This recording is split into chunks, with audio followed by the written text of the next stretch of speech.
Bonjour les amis, j'espère que tout va bien pour vous. Nous célébrons la Pentecôte le week-end prochain et dans cette vidéo, nous examinerons la vraie signification de cette fête.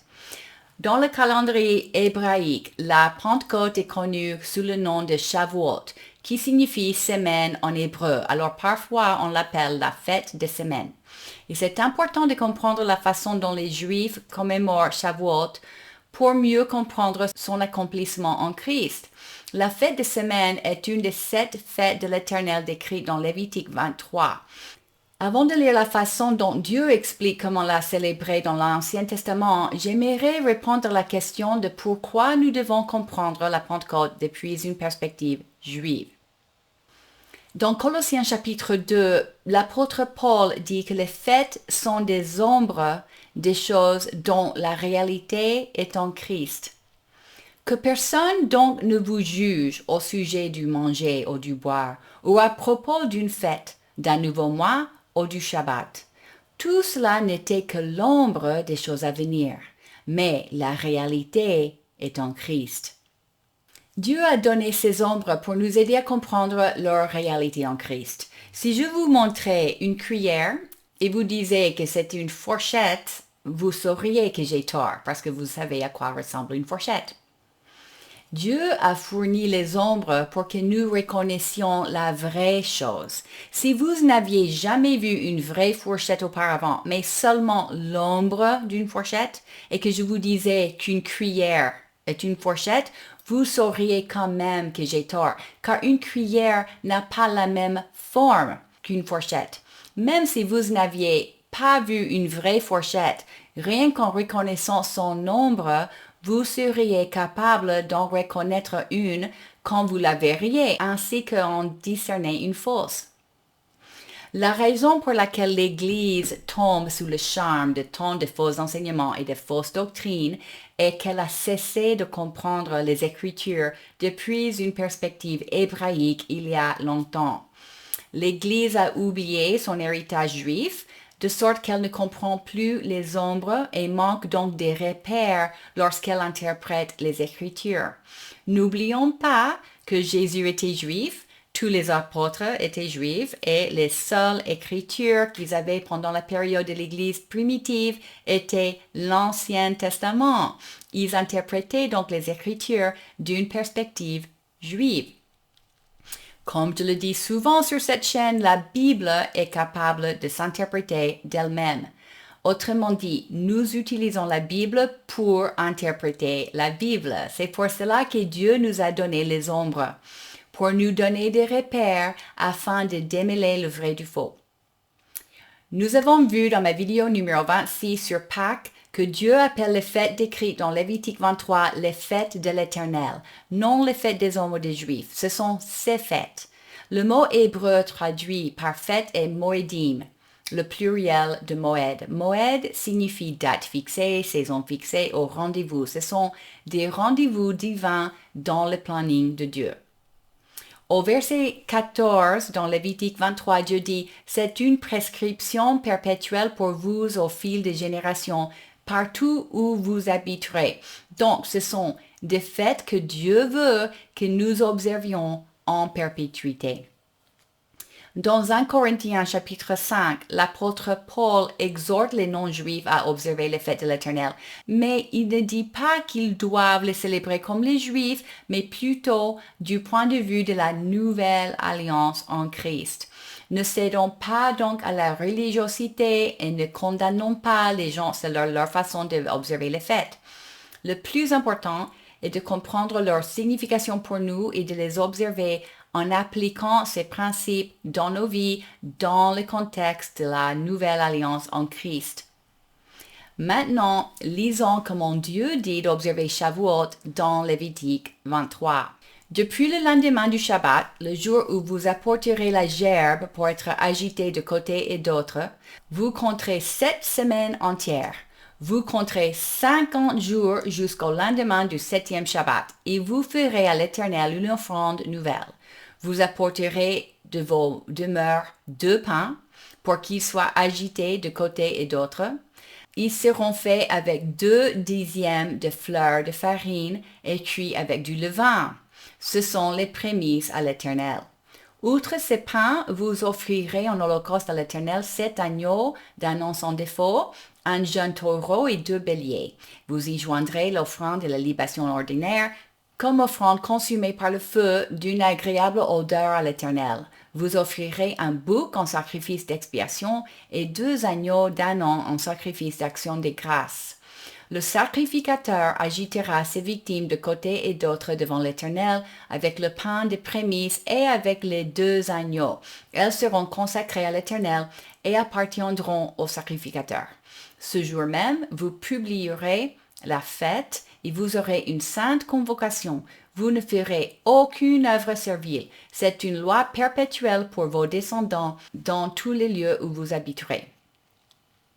Nous voyons ici qu'à partir de la fête des prémices, on compte 50 jours pour arriver au jour que nous appelons la Pentecôte. Nous avons vu dans ma vidéo numéro 28 sur la fête des prémices qu'en ce jour, la fête des prémices, le prêtre faisait un geste de présentation d'une gerbe d'orge dans le temple. Et dans le passage que nous venons de lire, Dieu dit de compter 7 semaines entières à partir de ce jour, et au lendemain du 7e Shabbat, le peuple aurait une sainte convocation. Le mot hébreu traduit par sainte convocation est mikra, qui signifie répétition ou mise en scène. Il s'agissait d'une commémoration de la réception de la Torah après leur délivrance d'Égypte, ainsi qu'une répétition de ce que Jésus accomplirait plus tard. La Pentecôte sert de clôture de la saison pascale. Il est lié à Pâques, la fête des pains sans levain, et la fête des prémices par ces décomptes de 50 jours. Dans la tradition juive, il compte littéralement chaque jour et chaque semaine jusqu'à Shavuot, une pratique qui s'appelle le décompte de l'Homer.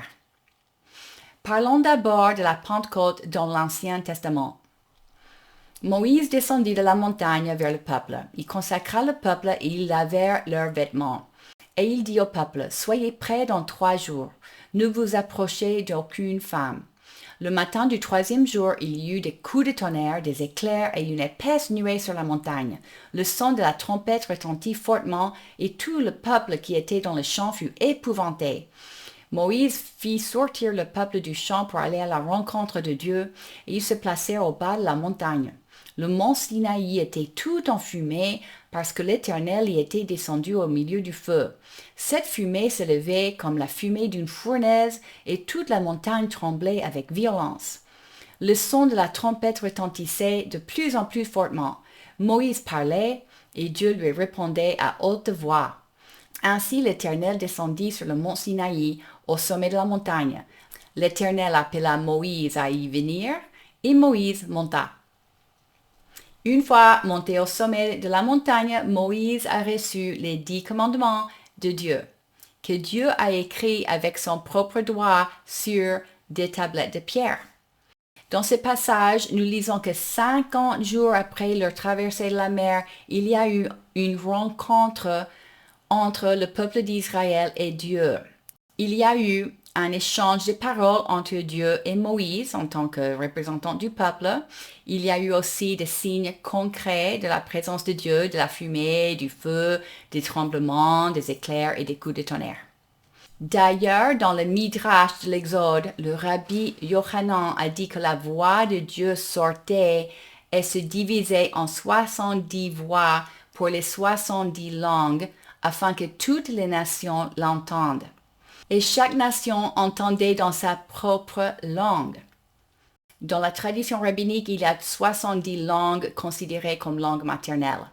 Le Midrash est une compilation des commentaires rabbiniques sur les Écritures. Il n'est pas dans la Bible canonique, mais il nous aide à comprendre la façon dont les Juifs interprètent la Bible. Les disciples de Jésus connaissaient bien le Midrash. Pour rappeler la chronologie des événements, d'abord nous avons Pâques, qui marque la délivrance des Hébreux de la mort grâce au sang de l'agneau placé autour des portes des maisons. Puis nous avons la fête des pains sans levain, une commémoration de leur délivrance de l'esclavage, marquée par une stricte intolérance pour le levain qui symbolise le péché. Puis nous avons la fête des prémices qui marque la traversée des eaux ainsi que la mort du pharaon qui a légitimisé leur liberté d'un point de vue légal. Maintenant, le peuple est libre, mais sans instruction. Dieu a besoin de leur donner une identité et un propos. La liberté est creuse sans un propos. Sans un bon encadrement, la liberté dégénère vite en libertinage, qui est en fait une forme d'esclavage. Pensons-y. Sans une structure et un ordre dans la société, tout le monde ferait ce que bon lui semble et tout se dégénérerait très vite en chaos. Ce serait impossible de vivre librement dans ce contexte. La Torah que Dieu a donnée aux Hébreux protégeait donc leur liberté, leur nation et leur vie. Regardons maintenant l'accomplissement de la Pentecôte dans le Nouveau Testament. Quand le jour de la Pentecôte arriva, ils étaient tous ensemble au même endroit. Tout à coup, il vint du ciel un bruit comme celui d'un vent violent qui remplit toute la maison où ils étaient assis. Des langues qui semblaient de feu leur apparurent, séparées les unes des autres, et elles se posèrent sur chacun d'eux. Ils furent tous remplis du Saint-Esprit et se mirent à parler en d'autres langues, comme l'Esprit leur donnait de s'exprimer. Or, il y avait en ce jour à Jérusalem des Juifs, hommes pieux venus de toutes les nations qui sont sous le ciel. À ce bruit, ils accoururent en foule et ils furent stupéfaits parce que chacun les entendait parler dans sa propre langue. Ici, nous voyons un clair parallèle entre la rencontre à Mont Sinaï et le jour de la Pentecôte dans Actes chapitre 2. Des bruits forts retentissaient, des langues de feu se posèrent sur chaque disciple et chaque nation les entendait parler dans leur propre langue.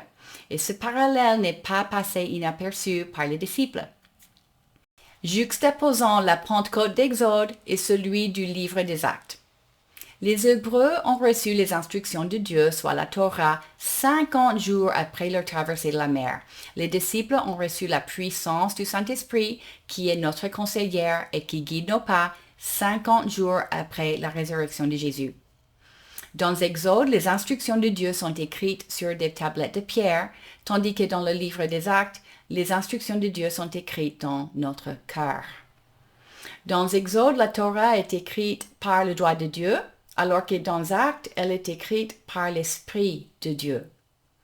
Dans l'Ancien Testament, l'accent est mis sur la lettre de la loi, c'est-à-dire le comportement, tandis que sous la Nouvelle Alliance en Christ, l'accent est mis sur l'esprit de la loi, c'est-à-dire la condition du cœur.